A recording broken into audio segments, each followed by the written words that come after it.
आज हम समझते हैं सर्कुलेटरी सिस्टम को और सर्कुलेशन को। तो सबसे पहले हमें ये जानने की जरूरत है कि जो हमारी बॉडी में ऑर्गन्स और टिश्यूज हैं, इनको ऑक्सीजन चाहिए पड़ता है एनर्जी के लिए। ऑक्सीजन, और हम ब्रीथ करते हैं तो ऑक्सीजन हमारे पास हार्ट में अवेलेबल होती है।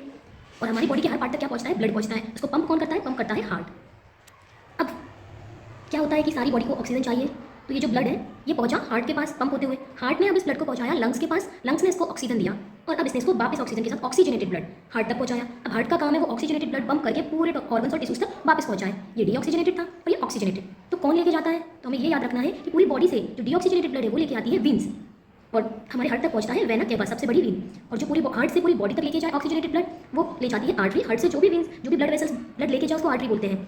तो ये ले जाती है हमारी सबसे बड़ी आर्टरी जो है ओर्टा। अब हार्ट से जो भी ब्लड लेकर जाए उसको क्या बोलते हैं? उसको बोलते हैं आर्टरी। पर जो लंग्स तक कनेक्ट करती है उस आर्टरी को बोलते हैं पल्मोनरी आर्टरी। Pulmonary artery. यहाँ पर डीऑक्सीजनेटेड ब्लड वेना केवा के पास था और अभी डीऑक्सीजनेटेड ब्लड किसके पास है? पल्मोनरी आर्टरी के पास। सिर्फ पल्मोनरी आर्टरी ऐसी आर्टरी है जिसके पास डीऑक्सीजनेटेड ब्लड है, बाकी सबके पास ऑक्सीजनेटेड है। अब हार्ट में जो ब्लड लेके आए उसको बोलते हैं वीन, और जो लंग्स से लेके आए उसको बोलते हैं पल्मोनरी वीन्स। और पल्मोनरी वीन्स सिर्फ ऐसी वीन्स है जिसके पास ऑक्सीजनेटेड ब्लड होता है, वरना सारी वीन्स के पास डीऑक्सीजनेटेड होता है। अब हम इस स्ट्रक्चर को समझते हैं होता क्या है। अभी हमने आपको बताया वेना केवा जो ब्लू कलर का ये वीन्स है, ये सारे बॉडी से हार्ट में ब्लड लेकर आए डीऑक्सीजनेटेड, अब इनको ऑक्सीजन चाहिए। तो जो ऊपर वाले बॉडी के पार्ट से लेके आते हैं इनको बोलते हैं सुपेरियर वेना केवा। दो वेना केवा है, सुपेरियर वेना केवा। और जो बॉडी के नीचे वाले पार्ट से लेके आए इसको बोलते हैं इनफेरियर वेना केवा। और अभी हमने आपको बताया जो हार्ट से पूरी बॉडी में ब्लड लेके जाए, ये जो लेके जा रहा है इसको बोलते हैं एओर्टा। अब होता क्या है, ये ब्लड लेकर आ गए हार्ट में, ये हमारा जो पार्ट है इस ऊपर वाले हार्ट के पार्ट को एट्रियम बोलते हैं और नीचे वाले को वेंट्रिकल। ये हमारा राइट पार्ट वाले को बोलेंगे राइट एट्रियम, हमारे लेफ्ट हैंड साइड है ये, और इसके बगल वाले को बोलेंगे लेफ्ट एट्रियम। नीचे वाले दोनों वेंट्रिकल है, तो ये राइट वेंट्रिकल और ये लेफ्ट वेंट्रिकल। अब होता क्या है, ब्लड यहाँ पर राइट एट्रियम में आया, ये डीऑक्सीजनेटेड है, ये यहाँ से फ्लश होकर नीचे पहुंचा राइट वेंट्रिकल में। फिर राइट वेंट्रिकल में जाने के बाद इसको ऑक्सीजनेटेड ब्लड चाहिए, तो ये कहाँ पहुंचेगा? लंग्स में पहुंचेगा। तो राइट वेंट्रिकल से ये पहुंचा हमारे लंग्स में, और जो लंग्स में लेके जाता है वो क्या होता है?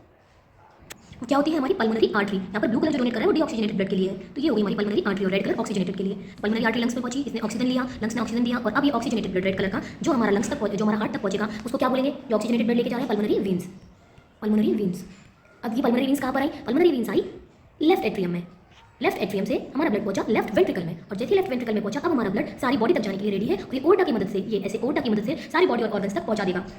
तो हमें ये सारे पार्ट्स पता है, left atrium, left ventricle, right atrium, right ventricle, और ये आर्टरी से होते हुए सारे ऑर्गन्स तक जाएगा। जब हमारी आर्टरी ऑर्गन्स में पहुंचेंगी तो ये छोटी छोटी आर्टरीओल्स में कन्वर्ट हो जाएंगी, यहाँ पर ऑर्गन्स को ऑक्सीजन देंगी, और जहाँ पे ये दोनों जाकर कंबाइन होती है, ये आर्टरी है और ये हमारी वीन्स के पार्ट है छोटे छोटे, ये हो गए वेन्यूल्स।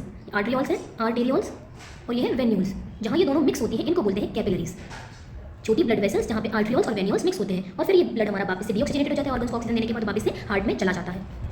इस प्रकार से हमारी पूरी बॉडी में ब्लड सर्कुलेट होता है और पूरे बॉडी के हर पार्ट को ऑक्सीजन मिलता रहता है लंग्स और हार्ट के ज्वाइंट एक्शन की वजह से।